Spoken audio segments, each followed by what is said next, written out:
اب میرے بھائیوں جو آیت آ رہی ہے سورۃ النحل کی آیت نمبر 125،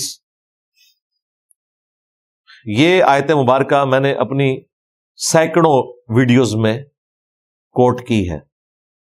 ادعو الی سبیل ربک بالحکمہ، بلاؤ اپنے رب کے راستے کی طرف حکمت کے ساتھ، والموعظۃ الحسنہ، اور واز بھی کرو تو اچھے طریقے سے، اچھی نصیحت کے ساتھ لوگوں کو اللہ کی طرف بلاؤ۔ وجادلہم باللتی ہی احسن، اور کہیں بحث کرنی پڑ جائے، مجادلہ کرنا پڑ جائے، ڈبیٹ کرنی پڑ جائے، جس کے لیے عموماً ہمارے ہاں تو ایک بڑا نٹوریس سا ورڈ یوز ہوتا ہے، مناظرہ، آمنے سامنے بیٹھ کے ڈبیٹ کرنا، اور وہ بھی بدتمیزی کے اوپر مبنی ہوتا ہے، گالی گلوچ پہ ہی اٹھتے ہیں، لانتے بھیج کے ایک دوسرے پہ اٹھتے ہیں۔ ان ربک هو اعلم بمن ضل عن سبیلہ، بے شک تمہارا رب خوب جانتا ہے کہ کون اس کے راستے سے بہک چکا ہے، وَهُوَ أَعْلَمُ بِالْمُهْتَدِينَ، اور وہ خوب جانتا ہے کہ کون ہدایت کے راستے کے اوپر ہے، یعنی اللہ کے علم میں ہے کہ کون ہدایت کے راستے پر ہے، کون گمراہی کے راستے پر، لیکن تمہارا کام یہ ہے اے محبوب صلی اللہ علیہ وآلہ وسلم کہ اپنے رب کے راستے کی طرف لوگوں کو بلاؤ۔ ظاہر ہے رسول اللہ کے ذریعے پوری امت کو خطاب ہے۔ اب یہ جو آیت مبارکہ ہے، ادعو الی سبیل ربک بالحکمہ والموعظۃ الحسنہ وجادلہم باللتی ہی احسن، اس میں 3 موڈ بیان ہوئے ہیں دعوت حق کے۔ نمبر 1، لوگوں کو اللہ کی طرف بلانا ہے حکمت کے ساتھ، جو قرآن حکیم میں اللہ تعالیٰ نے فرمایا نا کہ جسے حکمت اللہ نے عطا کی اسے خیر کثیر عطا کیا گیا، لاجکس کی بنیاد کے اوپر لوگوں کو قائل کرنا ہے۔ اس کی پریکٹیکل مثال حضرت ابراہیم علیہ السلام نے بادشاہ کے دربار میں جو دلیل رکھی تھی، سورۃ البقرہ میں اللہ تعالیٰ نے اس واقعے کو ذکر کیا ہے، پارہ نمبر 3 کے سٹارٹ میں، جب اللہ تعالیٰ کی ذات کے حوالے سے ڈسکشن شروع ہوئی تو بادشاہ کے سامنے ابراہیم علیہ السلام نے دلیل رکھی کہ میرا رب وہ ہے جو زندہ کرتا ہے اور مارتا ہے، یہ اللہ کی خوبی ہے۔ تو جواباً اس نے کہا کہ میں بھی زندہ کرتا ہوں اور مارتا ہوں۔ کس طریقے سے اس نے کیا وہ ہمیں اسرائیلی روایتوں میں ملتا ہے، قرآن خاموش ہے۔ 2 قیدی اس نے بلوائے، ایک کو آزاد کر دیا، ایک کو قتل کروا دیا، حالانکہ اس واقعے کا کوئی لینا دینا نہیں تھا زندہ کرنے اور مارنے کے ساتھ۔ ہونا تو یہ چاہیے تھا کہ وہ قیدی کو قتل کر کے دوبارہ زندہ کرتا، لیکن حضرت ابراہیم علیہ السلام کو پتہ چل گیا کہ اس معاملے میں بحث کروں گا تو یہ اور طرف نکل جائے گا، بہتر یہ ہے کہ اسے ویل لیفٹ کیا جائے، اور حکمت کے ساتھ اس کے سامنے اگلی دلیل رکھی جائے، اور وہ یہ دلیل رکھی کہ میرا رب وہ ہے جو مشرق سے سورج نکالتا ہے، تو مغرب سے نکال کے بتا۔ اب یہ تو ہو نہیں کر سکتا تھا، قرآن کے الفاظ ہیں کہ وہ کافر ہکا بکا رہ گیا، یہ حکمت ہے۔ اسی طریقے سے ابراہیم علیہ السلام کو اللہ نے یہ سجھایا، سورۃ الانعام میں آتا ہے کہ انہوں نے ستاروں کی طرف دیکھا، کہا کہ یہ ہے میرا رب، یہ سوالیہ انداز میں تھا، یعنی ستاروں کی پوجا کرنے والے لوگ بھی تھے نا۔ اور جب صبح ہوئی سارے ستارے غائب ہو گئے سورج کی روشنی میں، تو انہوں نے کہا اگر یہ رب ہوتا تو غائب کیوں ہوتا؟ ایسے ڈوب جانے والوں سے میں کوئی عقیدت کا یا اس قسم کا رشتہ نہیں رکھ سکتا۔ اسی طریقے سے چاند کو مخاطب کر کے پھر سورج، کہا کہ یہ تو سب سے بڑا ہے، یہ ہے خدا، لیکن وہ بھی غروب ہو گیا۔ پھر انہوں نے اپنی قوم کو سکھانے کے لیے اللہ کے حضور متوجہ ہو کر دعا کی کہ اے اللہ اگر تو مجھے ہدایت نہیں دے گا تو میں تو گمراہ ہو جاؤں گا۔ اس کے بعد اللہ تعالیٰ ماتا ہے کہ یہ طریقہ ہم نے سکھایا تھا ابراہیم علیہ السلام کو، نہ کہ یہ کہ انہوں نے کلیم کیا کہ سورج میرا رب ہے، کیونکہ یہاں کئی لوگوں نے چشتی رسول اللہ کا دفاع کرنے کے لیے کہا کہ امتحاناً کلمات کفر بھی بولے جا سکتے ہیں. حضرت ابراہیم علیہ السلام پہ جھوٹ انہوں نے باندھ دیا کہ حضرت ابراہیم نے بھی تو کہا تھا نا کہ سورج میرا رب ہے. انہوں نے یہ نہیں کہا تھا، انہوں نے سوالیہ انداز میں کہا تھا یہ ہے میرا رب، اور پھر اس کے اوپر ورڈکٹ دی. کیونکہ اس کے بعد ذکر ہے کہ یہ حکمت ہم نے سجائی تھی حضرت ابراہیم علیہ السلام کو کہ اس طریقے سے کرو. دوسرا موڈ ذکر ہوا والموعظۃ الحسنہ، اچھے واز کے ذریعے بلاؤ. اچھا واز، اچھی تقریر، بشرطے کہ اس میں کوئی کہانیاں نہ ہو، حکمت بھری گفتگو ہو، دل میں رکت پیدا کرنے والی گفتگو ہو. اس قسم کے اوریجنل واقعات بھی موجود ہیں، وہ بھی بیان کیے جا سکتے ہیں. قرآن حکیم میں اس قسم کے واقعات موجود ہیں. حضرت یوسف علیہ السلام کی پوری جو بایوگرافی آئی ہے سورہ یوسف میں، وہ تو انسان جتنی بار پڑھتا ہے نا دل پسی جاتا ہے کہ اللہ تعالیٰ اپنے نیک بندوں کو کیسی کیسی آزمائش میں مبتلا کرتا ہے. تو اچھے واز کے ذریعے بھی اللہ کی طرف بلایا جائے. ابراہیم علیہ السلام نے یہ کام بھی کیا. سورہ مریم میں انہوں نے اپنے باپ، اور اس میں اختلاف ہے کہ وہ باپ ان کے والد تھے یا چچا تھے، کیونکہ چچا کے لیے بھی باپ کا ورڈ استعمال ہوتا ہے. اس وقت یہ زیر بحث نہیں، بہرحال وہ باپ تھے. وہ مشرک تھے، آزر ان کا نام تھا. انہیں اللہ کی طرف بلایا اور اتنی پیار اور محبت کے ساتھ اچھا واز کیا. وہ الفاظ اللہ تعالیٰ نے سورہ مریم میں نقل کیے ہیں. وہ الفاظ کیا ہیں کہ ابراہیم علیہ السلام نے کہا اذ قال لأبیہ، جب انہوں نے اپنے باپ سے کہا یا ابتی لم تعبد ما لا يسمع ولا يبصر، آپ ایسی چیزوں کو کیوں پوجتے ہیں جو نہ سن سکتی ہیں نہ دیکھ سکتی ہیں، یعنی یہ بت، ولا یغنی عنک شیئا، اور وہ آپ کے کسی کام بھی نہیں آ سکتے. بابت شیء کوئی نہیں، یہ وہی ہے شیئا، کوئی شیء ہی نہیں. اتنی سی چیز کے لیے بھی آپ کو وہ فائدہ نہیں پہنچا سکتی. یا ابتی، اے ابا جان، انی قد جاءنی من العلم، بے شک میرے پاس تو علم کی بات آئی ہے، ما لم یأتک، جو آپ کے پاس نہیں آئی. فاتبعنی اہدک صراطا سویا، تو آپ میری اتباع کریں، میں آپ کو سیدھے راستے کی طرف لے کے جاؤں گا. یا ابتی، اے میرے ابا جان، یہ دیکھیں تیسری دفعہ آیا یا ابتی یا ابتی. لا تعبد الشیطان، شیطان کی عبادت نہ کریں. عبادت یعنی اس کا حکم نہ مانیں. ان الشیطان کان للرحمن عصیا، بے شک شیطان تو اپنے رب کا، رحمان کا پکا نافرمان ہے. یا ابتی، اے میرے ابا جان، انی اخاف ان یمسک عذاب من الرحمن، مجھے اس بات کا خوف ہے کہ رحمان کی طرف سے کوئی عذاب نہ آپ کو پکڑ لے اگر آپ نے یہ بت پرستی اور یہ شرک جاری رکھا. فتکون للشیطان ولیا، تو شیطان پھر آپ کا ولی ہو جائے، آپ اس کے ولی ہو جائیں، جو انجام اس کا ہونے والا ہے وہی آپ کا ہو جائے. یہ انہوں نے یا ابتی یا ابتی، اے ابا جان اے ابا جان، کوئی بدتمیزی نہیں کی. لیکن ابے کہاں ہوتے ہیں سمجھنے والے؟ وہ پیغمبر کے ابے کیوں نہ ہو، سوائے ان کے کہ جن کو اللہ تعالیٰ توفیق دے دے. کتنا پیارا واز تھا. جواب میں انہوں نے کیا کہا ابا جی نے؟ قالا، تو وہ بولا اراغب انت عن آلہتی یا ابراہیم، اے ابراہیم تو مجھے میرے خداؤں سے دور کرنا چاہتا ہے؟ لئن لم تنتہی، اگر تو ان باتوں سے باز نہ آیا، اس دعوت حق سے نہ ہٹا، لأرجمنک، تو میں ضرور تجھے سنسار کر دوں گا. یہ دیکھیں باپ بیٹے کو کہہ رہا ہے کہ تجھے پتھر مار مار کے تباہ و برباد کر دوں گا. وَاہْجُرْنِی مَلِیًّا، اور اب تو ایک لمبے عرصے کے لیے میری نگاہوں سے دور ہو جا، نہیں تو میں نے تجھے مار دینا ہے. اور لمبے عرصے کے لیے میرے سامنے نہیں آنا. قال سلام علیک، تو انہوں نے جواب میں کہا کہ آپ پر سلامتی ہو.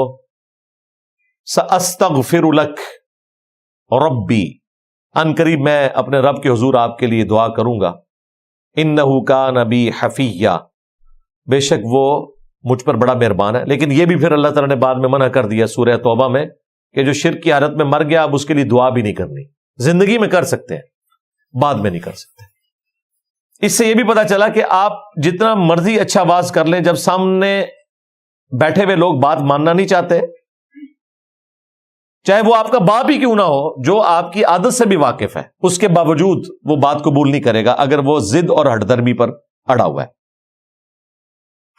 تو یہ اچھے واز کی مثال. تیسرا موڈ ذکر ہوا تھا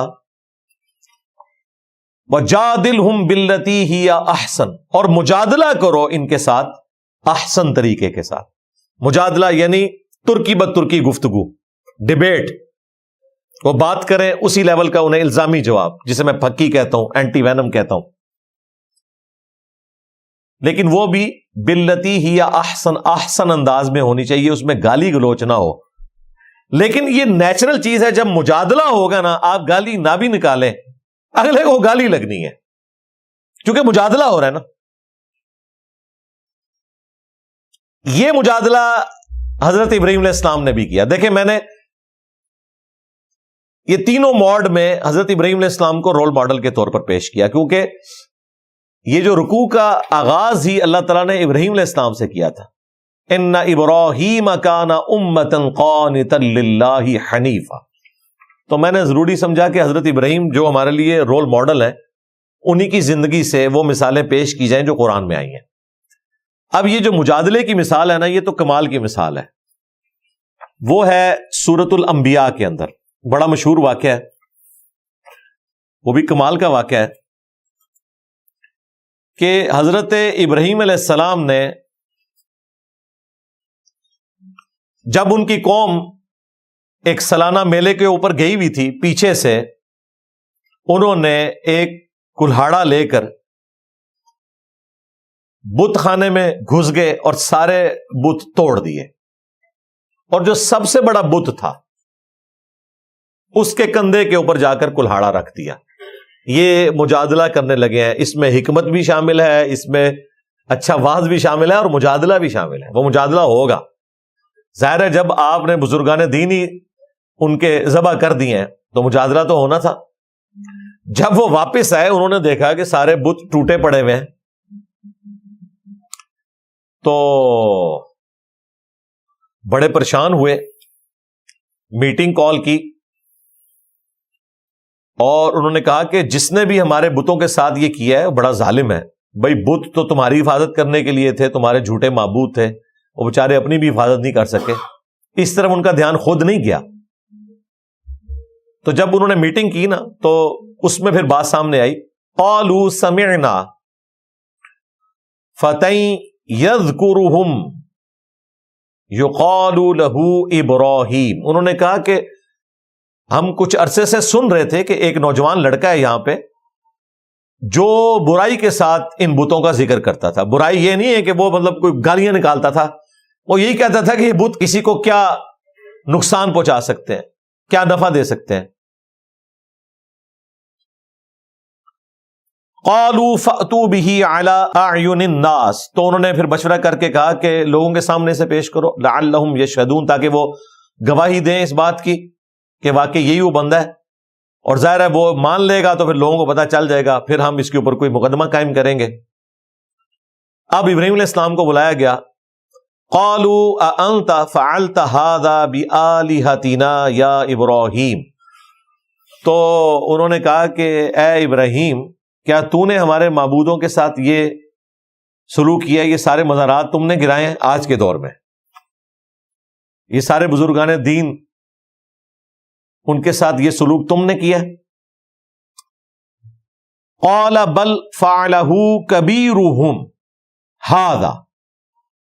تو انہوں نے کہا بلکہ یہ تو ان کے اس بڑے نے کیا ہوگا.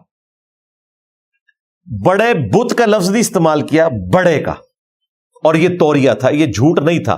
یہ ذو معنی جملہ تھا جس کے دو معنی بنتے ہیں کہ ان کے بڑے نے کیا، یعنی ایسا جو طاقت میں ان سے بڑا ہے، یعنی کہ میں ڈائریکٹ اپنا نام نہیں لیا، اور انہیں یہ میسج کنوے کرنے کی کوشش کی کہ یہ بڑے بت نے کیا کیونکہ کلاڑا اس کے کندھے کے اوپر رکھا ہوا تھا، تاکہ یہ سوچیں، کیونکہ اس کے شروع میں ہے کہ وہ توڑنے کے بعد انہوں نے کلاڑا رکھا بڑے بت کے اوپر تاکہ یہ سوچیں، کیونکہ پورا پلان تھا نا مجادلہ کرنے کا۔ فَاسْأَلُوهُمْ إِن كَانُوا يَنطِقُونَ، ان کا اگر یہ بت جو ماشاءاللہ شہید ہو چکے ہیں ان سے پوچھو اگر یہ بول سکتے ہیں تو۔ فَرَجَعُوا إِلَىٰ أَنفُسِهِمْ، تو اب یہ پھکی والا جواب سن کے وہ اپنے جی میں رجوع کرنے لگے، اپنے اپنے دل میں سوچنے لگے۔ فَقَالُوا إِنَّكُمْ أَنْتُمُ الظَّالِمُونَ، اور پھر الٹیمیٹلی انہوں نے کہا کہ یہ تو نہیں کیا ہوگا۔ مراد یہ کہ انہیں بھی پتا تھا کہ یہ بڑا بت نہیں کچھ کر سکتا، وہ تو ہل جل ہی نہیں سکتا، نہ یہ جو ذبح شدہ بزرگان دین ہیں یا بت ہیں یہ بول سکتے ہیں۔ ان کے لیے تو بزرگان دین تھے نا ان کے، اور انیشلی یہ بت پرستی شروع بھی بزرگان دین سے ہوئی ہے۔ صحیح بخاری میں موجود ہے کہ یہ اللہ کے نیک بندے تھے قوم نوح میں، جن کی یادگار میں پہلے پتھر رکھے گئے، کچھ عرصے بعد انہیں تراشا گیا، پھر وہ 5 بت بن گئے۔ سٹارٹ میں وہ ان کی یاد میں پتھر رکھے گئے تھے، پھر ان کے بت بن گئے۔ یوں دنیا میں پہلی دفعہ شرک کا آغاز ہوا تھا۔ تو انہوں نے کہا اگر یہ بولتے ہیں تو پوچھو۔ تو انہوں نے اپنے جی میں سوچا کہ یہ کیا بولیں گے، یہی ظالم ہے۔ ثم نکسوا علی رؤوسہم لقد علمت ما هؤلاء ينطقون، پھر وہ سر جھکائے ہوئے شرمندگی کے ساتھ بولے ابراہیم تم خوب جانتے ہو کہ یہ تو بول ہی نہیں سکتے۔ اب ابراہیم علیہ السلام کو ملی فل ٹاس، تو دیکھیں پھر کس طریقے سے باؤنڈری سے باہر گئی ہے۔ قال، تو انہوں نے فرمایا افتعبدون من دون اللہ، کیا تم اللہ کے سوا ان ہستیوں کی عبادت کرتے ہو، ما لا ينفعکم شیئا ولا یضرکم، جو کسی شے کا بھی تمہیں نفع نہیں دے سکتے نہ نقصان دے سکتے۔ صرف عبادت کی نفی نہیں ہوئی ہے، نفع اور نقصان کا بھی ذکر آیا۔ یہ کہتے ہیں نا نہیں ہم اپنے بزرگان دین کی عبادت نہیں کرتے، ہم قبروں کی عبادت نہیں کرتے، نفع نقصان کا تو عقیدہ رکھتے ہو نا، دونوں چیزوں کی نفی آئی ہے۔ اف لکم، تف ہے تمہارے اوپر، وَلِمَا تَعْبُدُونَ مِن دُونِ اللَّهِ، اور ان بتوں کے اوپر بھی تف ہے جن کو تم اللہ کے سوا معبود بنائے ہوئے ہو۔ افلا تعقلون، کیا تم عقل نہیں رکھتے؟ اب یہ ابراہیم علیہ السلام نے جس طریقے سے انہیں ڈیل کیا، سورہ الانبیاء ہی میں اس سے پہلے 54 نمبر آیت میں وہ سخت الفاظ بھی ہیں۔ قال لقد کنتم انتم وآباؤکم فی ضلال مبین، انہوں نے کہا کہ بے شک تم اور تمہارے آباء و اجداد سب کے سب کھلی گمراہی میں تھے۔ یہ الفاظ بھی حضرت ابراہیم علیہ السلام نے ان کے لیے استعمال کیے۔ اس میں ان لوگوں کا رد ہو گیا جو یہ کہتے ہیں کہ جی تھوڑا ہاتھ ہولا رکھا کرو۔ حضرت ابراہیم علیہ السلام نے کوئی ہاتھ ہولا نہیں رکھا، ہم ابراہیمی ہیں۔ انتم وآباؤکم فی ضلال مبین، تم بھی تمہارے سارے بزرگان دین سو کالڈ سب گمراہ تھے۔ یعنی ابراہیم علیہ السلام یہی کہہ رہے تھے کہ باب دشاہی کوئی نہیں، یہ وہی بات۔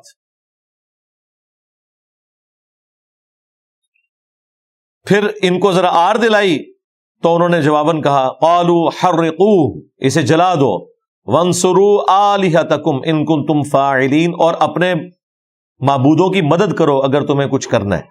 دیکھیں کس طریقے سے جذبات سے کھیل رہے ہیں، تو کہہ رہے ہیں اپنے بتوں کی مدد کرو۔ یار بتوں نے تمہاری مدد کرنی تھی، تمہیں ان کی مدد کرنی پڑ رہی ہے، یہی تمہاری شکست کی اناؤنسمنٹ ہے۔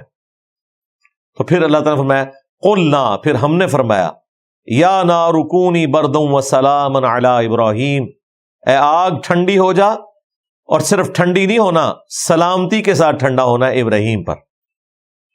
وَأَرَادُوا بِهِ كَيْدًا، تو انہوں نے ابراہیم علیہ السلام کے خلاف چال چلی. فَجَعَلْنَاهُمُ الْأَخْسَرِينَ، لیکن خود ہی خسارہ پانے والوں میں ہو گئے.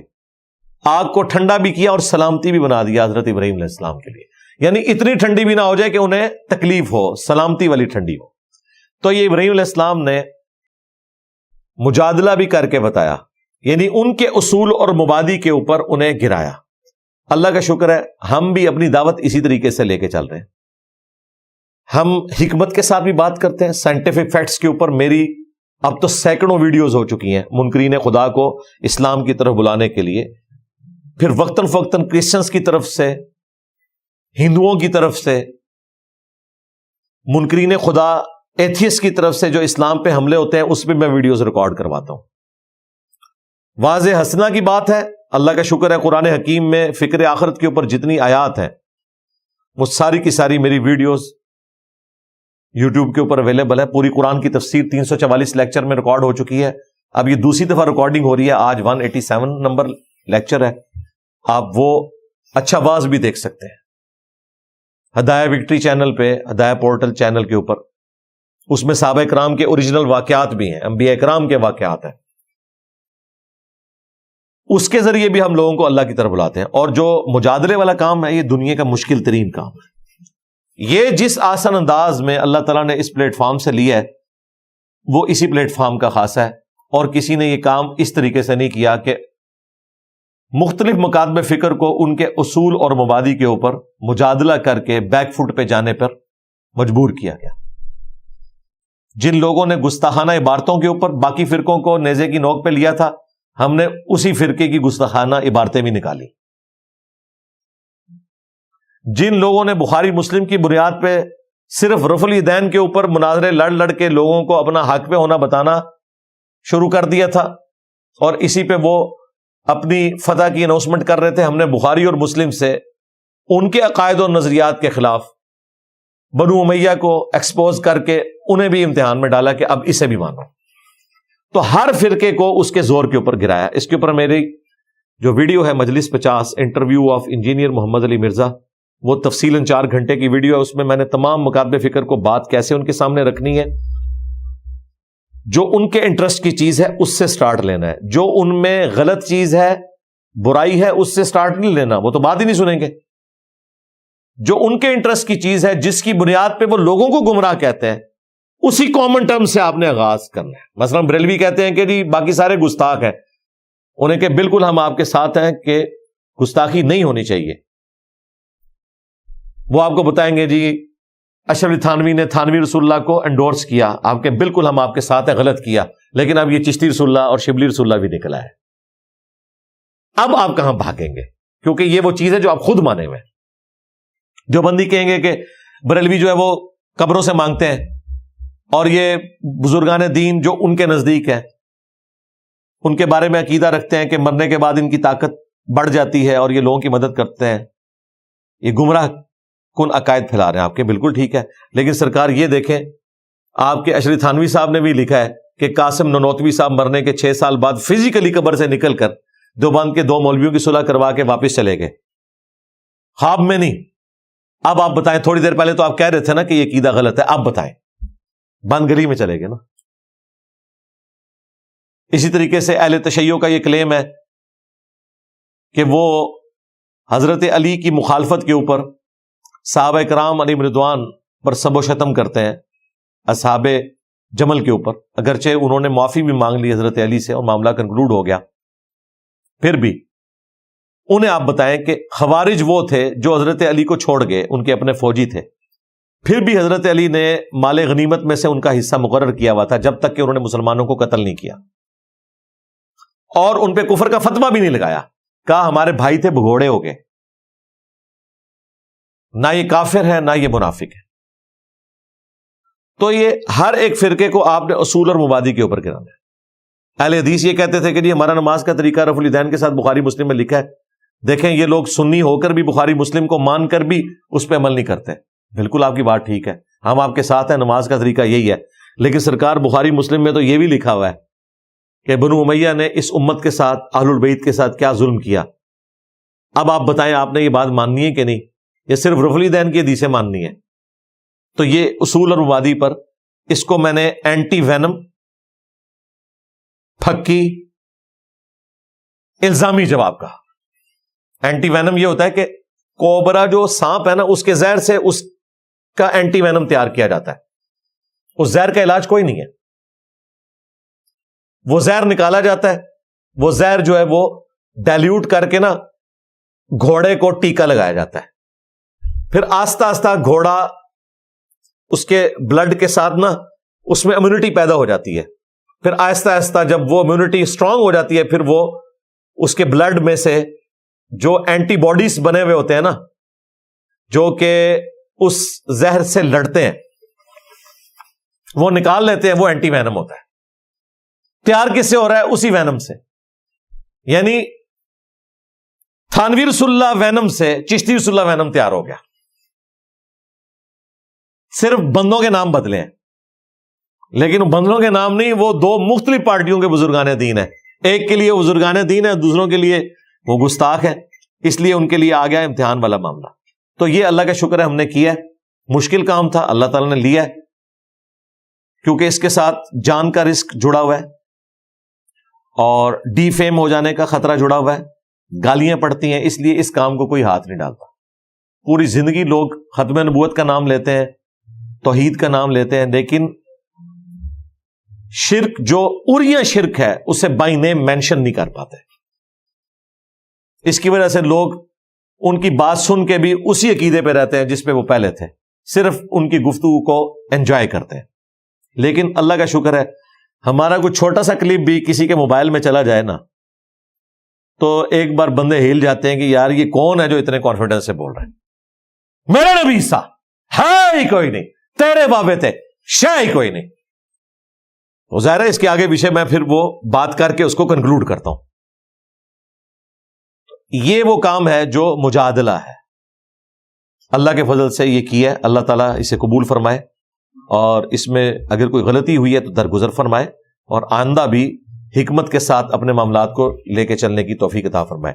یہ 3 موڈ ذکر کر کے اگلا حصہ میں آیت کا آلریڈی کور کر چکا ہوں کہ اللہ تعالیٰ خوب جانتا ہے کون گمراہی پر ہے، اس کے راستے سے بہکا ہوا ہے، اور وہ خوب جانتا ہے کہ کون ہدایت پہ ہے۔ یعنی تمہارا کام یہ ہے کہ تم نے اللہ کی طرف بلانا ہے، اللہ کو پتا ہے کہ کون گمراہی اور ہدایت پہ ہے، وہ قیامت والے دن فیصلہ کرے گا۔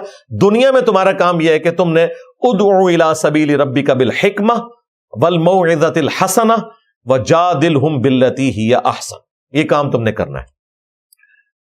وَإِنْ عَاقَبْتُمْ فَعَاقِبُوا بِمِثْلِ مَا عُوقِبْتُمْ، اگر تم کسی کو سزا دو تو بس اتنی ہی سزا دو جتنی اس نے تمہیں تکلیف دی ہے، جو سورہ المائدہ میں بھی آیا کہ آنکھ کے بدلے آنکھ، ناک کے بدلے ناک، دانت کے بدلے دانت، کان کے بدلے کان، ہر زخم کے بدلے اسی لیول کا زخم، اس سے زیادہ نہیں آپ دے سکتے۔ ما عوقبتم بہ، جو انہوں نے تکلیف پہنچائی اسی لیول کی۔ وَلَئِن صَبَرْتُمْ، اور اگر تم صبر اختیار کرو گے، لَهُوَ خَيْرٌ لِلصَّابِرِينَ، تو صبر کرنے والوں کے لیے اس سے بہتر چیز تو کوئی ہو نہیں سکتی۔ صبر کے لیے یہ ضروری نہیں ہے کہ آپ بدلہ نہ اتاریں، بدلہ اتار کر بھی صبر ہو سکتا ہے۔ اس تکلیف پر جو اللہ کی طرف سے آئی آپ صبر کریں، بدلہ لینا آپ کا حق ہے، کیونکہ تکلیف جو آپ پہ آئی ہے وہ تو نہیں ختم ہوئی نا۔ اگر کسی شخص کا بیٹا قتل ہو گیا ہے تو یہ تکلیف تو اس کی کبھی بھی ختم نہیں ہوگی، اس پہ تو اسے صبر کرنا ہوگا۔ یہ تکلیف ایون وہ قاتل کو پھانسی بھی چڑھوا دے تب بھی نہیں جا سکتی، بیٹا تو اس کا واپس نہیں آنا۔ لہٰذا یہ نہ سمجھیے گا کہ صبر کا مطلب یہ ہے کہ تم معافی کی روش اختیار کرو، یہ آپ کا رائٹ ہے کہ آپ معاف کرنا چاہتے ہیں کریں، نہیں کرنا چاہتے ہیں نہ کریں، وہ آپ کا رائٹ ہے۔ اگر معاف کریں گے، وہ سورہ شورا میں آیا کہ اگر کوئی معاف کر دے گا اس کے اگینسٹ پھر اللہ تعالیٰ مزید اجر قیامت والے دن دے گا، لیکن یہ آپ کی مرضی ہے، یہ اللہ تعالیٰ نے آپ کو کوئی اس پہ مجبور نہیں کیا۔ وَاصْبِرْ، اور اے محبوب صبر کرو، وَمَا صَبْرُكَ إِلَّا بِاللَّهِ، اور تمہارا صبر بھی اللہ کی توفیق سے ہی ہوگا۔ وَلَا تَحْزَنْ عَلَيْهِمْ، اور ان پر غم نہ کھاؤ جو تمہاری دعوت حق کو قبول نہیں کر رہے۔ وَلَا تَكُ فِي ضَيْقٍ مِّمَّا يَمْكُرُونَ، اور نہ ان کے فریبوں کی وجہ سے اپنے دل میں کوئی تنگی محسوس کرو۔ کہ کہیں میری دعوت حق کو نقصان نہ پہنچا دیں. تم سچائی کے ساتھ اپنی دعوت کو بیان کرو, اللہ تعالیٰ کی مدد تمہارے ساتھ ہے.